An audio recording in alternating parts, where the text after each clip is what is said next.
శ్రీ గురుభ్యో నమః. చిన్ననాటి చందమామ కథలకు స్వాగతం. ఈనాటి కథ శీర్షిక పొట్టి పిచ్చిక కథ.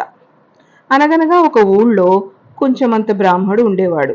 అతడు ఎంతో కష్టపడి కంచమంత జొన్న చేను వేసుకున్నాడు. అది అట్లా అట్లా పెరిగి కంకులు వేయడం మొదలుపెట్టేందుకు 2 బమిడిలేళ్లు 2 వెండిలేళ్లు వచ్చి రాత్రిళ్ళు తినివేయడం మొదలుపెట్టినాయి. అవి తినిపోగా ఒకటి అరా కంకి మిగిలితే అది ఓ పొట్టి పిచ్చుక వచ్చి పగలు తినేస్తూ ఉండేది. ఒకనాడు బ్రాహ్మడు పొలం వచ్చి చూసుకునే వరకు చేనంతా ఈటుపోయి ఉంది.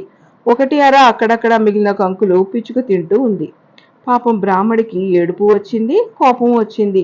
ఈ పిచ్చుక పని ఎలా పట్టాలి అనుకుని బోయవాడి దగ్గరికి పోయి ఒక వల తెచ్చి ఉచ్చు వేశాడు. పాపం పొట్టి పిచ్చుక అది కానకుండా వచ్చి ఉచ్చులో చిక్కుకుంది. ఇంకేం, బ్రాహ్మడు ఎగడి గంతేసి దాన్ని చంకలో పెట్టుకుని ఇంటికి బయలుదేరాడు. ఇక మన పొట్టి పిచ్చుక ఊరుకుందా? చంకలో కూర్చునే పాటెత్తుకుంది. కొంచెమంత బ్రాహ్మణుడు గుగ్గుగ్గు, కంచమంత జోన చేను గుగ్గుగ్గు, 2 బమిడిలేళ్లు గుగ్గుగ్గు, 2 వెండిలేళ్లు గుగ్గుగ్గు, చేను కాస్త మేసాయి గుగ్గుగ్గు, నేను కూడా తినబోతే గుగ్గుగ్గు, పొట్టివాడొచ్చాడు గుగ్గుగ్గు, పొంచి పొంచి చూశాడు గుగ్గుగ్గు, నన్ను పట్టుకున్నాడు గుగ్గుగ్గు అని పాట వినే వరకు బ్రాహ్మడికి కోపం వచ్చింది. చంక బాగా బిగించాడు. మన పిచ్చుక నోరు ముయ్యలేదు. మన బ్రాహ్మడు ఏం చేస్తాడు? ఊళ్ళోకి పోయి దీని పాట విని అంతా నవ్వుకుంటారు. అందుకని ఊరి బయట ఉన్న శెట్టిగారి అరుగు మీద కూర్చున్నాడు. మన పిచ్చుక నోరు మూస్తేగా పాట పాడుతూనే ఉంది.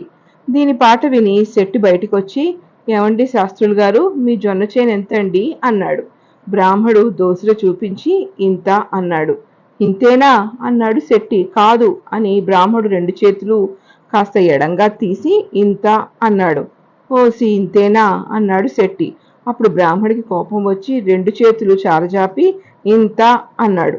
ఇంకేం, చెయ్యి తీపేసే వరకు మన పిచ్చుక తుర్రున పారిపోయి చెట్టు మీద కూర్చుని కొంచెమంత బ్రాహ్మడికి గుగ్గుగ్గు అని పాట పాడటం మొదలుపెట్టింది. బ్రాహ్మడు బాగా మోసపోయానే అని తను తిట్టుకుంటూ ఇంటికి పోయాడు. ఇంతటితో ఈ కథ కంచికి మనం ఇంటికి.